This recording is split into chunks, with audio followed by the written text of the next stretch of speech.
Shalom à tous. Alors là, je vais répondre donc à fille du Dieu d'Abraham, d'Isaac et de Jacob 777, n'est-ce pas? Parce que donc tu m'as posé donc une question que j'ai découverte donc ce matin. Cette question est: je crois que quand on a reçu l'Esprit de l'Éternel, nous ne sommes plus esclaves mais enfants de Dieu. Je me trompe? Je vais répondre à ça parce que c'est très très très important d'en parler. Oui, tu as raison que quand on reçoit l'Esprit Saint, l'Esprit de l'Éternel, on devient enfant de Dieu. Oui, exactement. Mais nous sommes esclaves. Nous sommes plus esclaves du monde, nous sommes plus esclaves du péché, mais nous devenons esclaves de Dieu. Il faut bien entendre dans esclave, je sais que c'est un mot qui dérange beaucoup de personnes parce que justement, ce mot induit la soumission, et le fait que nous soyons soumis à un maître. Mais je te rappelle que Yeshua se faisait appeler Rabbi, c'est-à-dire maître, parce que ses apôtres même étaient son esclave, c'est-à-dire ses serviteurs. Alors, je vais te donner la signification du mot esclave en hébreu, qui est le Strong 5650. Esclave se dit ebed. Alors donc, on voit la définition d'ebed. Ebed veut dire esclave, mais aussi serviteur. C'est cela la véritable signification d'un esclave. Un esclave est un serviteur, parce qu'un esclave sert son maître. Alors donc, il est dit esclave, serviteur, homme qui sert, sujet, serviteur et aussi adorateur de Dieu. Voici ce qu'est un esclave.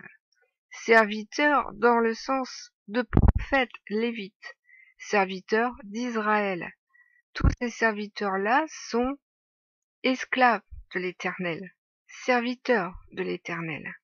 Voilà, ça c'est une chose très importante à comprendre, surtout que nous avons du mal à comprendre ce qu'était l'esclavage au temps biblique, et nous avons une vision complètement erronée de cet esclavage.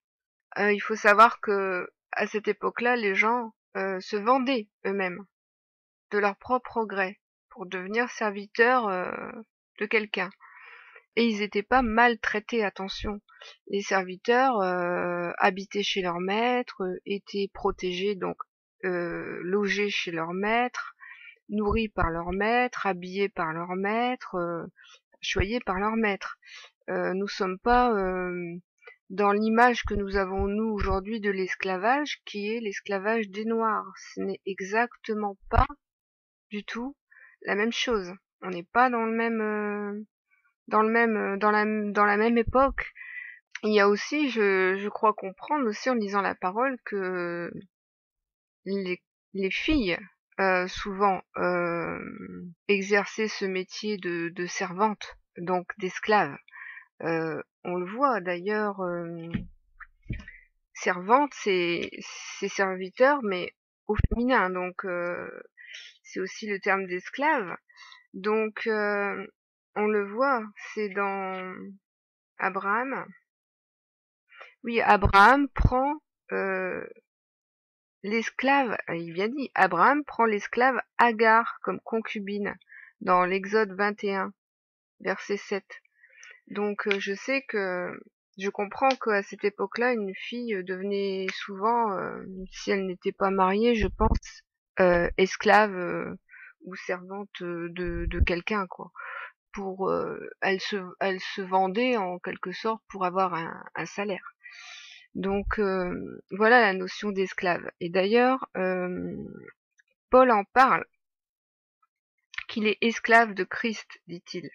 Alors voilà, Paul le dit en 1 Corinthiens 7.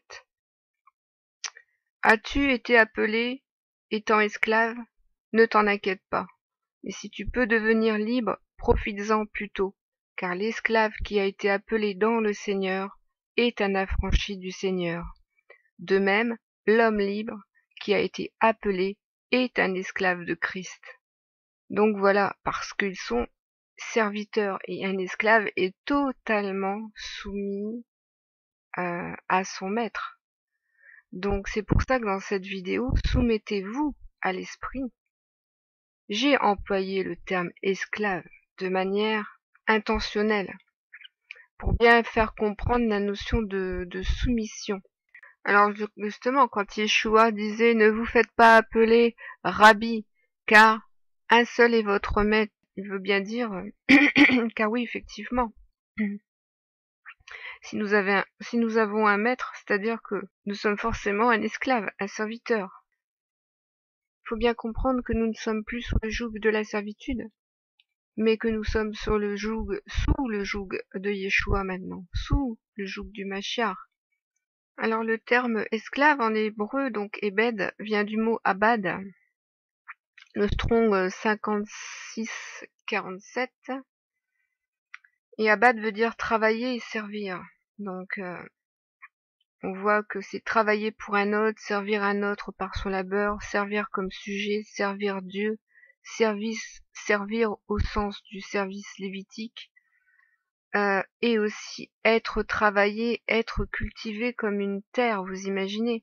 Donc voilà, parce que c'est Dieu qui nous travaille, c'est Dieu qui nous fait porter du fruit, et donc qui nous travaille comme une bonne terre. D'ailleurs, il a mis la semence de son Fils en nous, dans notre terre, donc nous sommes tirés de la terre. Ça veut dire également se faire serviteur, être travaillé, forcer au travail, faire travailler. Oui, parce que l'Éternel va te faire porter du fruit, va te faire travailler pour le servir, pour sa gloire, par des œuvres de justice, par des œuvres de vérité, sans cesse, sans cesse, sans cesse, afin que tu travailles de plus en plus pour lui. Être soumis. Il faut bien comprendre que Abad veut dire être soumis, parce que nous sommes soumis à Yeshua, puisque l'Éternel a choisi Yeshua pour être notre maître en ce temps messianique, en ce temps de la grâce. Donc nous sommes maîtres, nous sommes esclaves de l'Éternel par Yeshua. Être asservi, c'est être mis au service. Faut bien comprendre aussi l'importance de la conversion. C'est-à-dire, il est bien de se dire je vais me repentir et je vais accepter le Christ, comme on entend souvent. Mais oui, mais ça implique d'être asservi à Yeshua. Ça implique d'être asservi à Dieu, d'être assujetti à Dieu.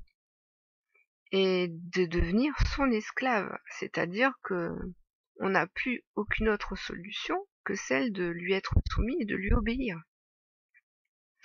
Et ça, justement, c'est une notion très importante à comprendre, car on ne peut pas se dire oui, d'accord, on va se convertir, on va se repentir, c'est bon. Non, non, c'est que le début. C'est que le début. Est-ce que l'homme va être capable de tout abandonner pour servir son Seigneur, de renoncer à tout pour suivre son Seigneur, comme a fait Paul, comme a fait Pierre, comme ont fait tous les apôtres? Ils ont dû tout abandonner. Abandonner leurs femmes, abandonner leurs enfants, pour servir l'évangile, pour partir à travers le monde. Ça a dû leur prendre un temps incroyable. Ils ont dû tout abandonner. Leurs proches, leurs frères, leurs sœurs, pour servir l'évangile, pour servir la parole.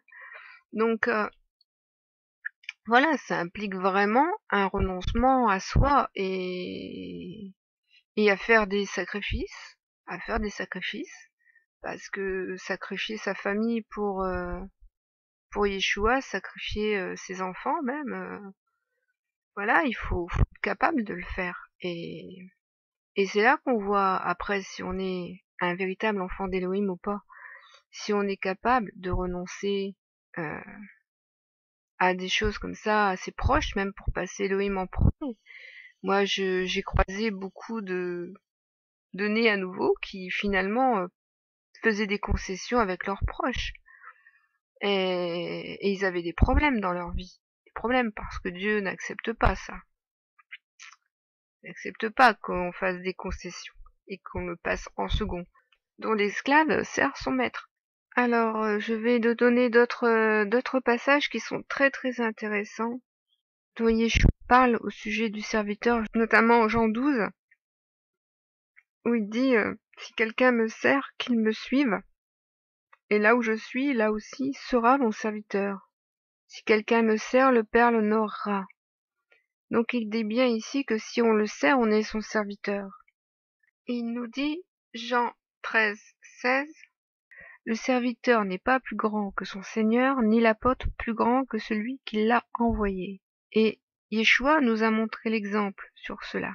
Il a montré l'exemple là où il lave les pieds de ses apôtres. Il dit donc, après qu'il leur eut lavé les pieds et qu'il eut pris ses vêtements, il se remit à table et il leur dit, comprenez-vous ce que je vous ai fait? Vous m'appelez maître et seigneur, et vous dites bien, car je le suis. Si donc je vous ai lavé les pieds, moi, le Seigneur et le Maître, vous devez aussi vous laver les pieds les uns et les autres, car je vous ai donné un exemple, afin que vous fassiez comme je vous ai fait. En vérité, je vous le dis, le serviteur n'est pas plus grand que son Seigneur, ni l'apôtre plus grand que celui qui l'a envoyé. Si vous savez ces choses, vous êtes heureux pourvu que vous les pratiquiez. Car oui, parce que Yeshua, lui, était le serviteur de son Père. Et il s'est fait notre serviteur.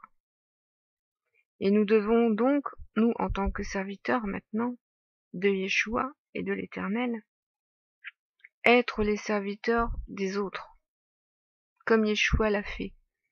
Ici, c'est un enseignement très très très important également. Cela est vraiment serviteur de Yeshua, de pratiquer les choses qu'il nous a enseignées. Être serviteur des autres, c'est être dévoué aux autres, être au service des autres.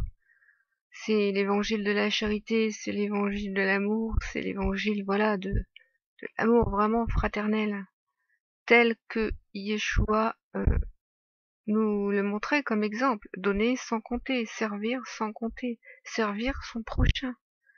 Tout ce que vous faites à votre prochain, c'est à Dieu que vous le faites. C'est cela que Yeshua nous a enseigné dans ce qu'est un véritable serviteur. Alors oui, maintenant que tu as reçu l'Esprit de l'Éternel, tu es sous la servitude de l'Éternel, tu es devenu esclave de l'Éternel, tu es devenu, voilà, sa servante, et tu dois te soumettre à son esprit, à sa volonté, à sa parole, à ses commandements. Voilà. Sois béni dans l'amour de Yeshua, dans sa paix et dans toute la puissance de notre Père qui nous a tirés de la mort. Que sa grâce t'accompagne chaque jour.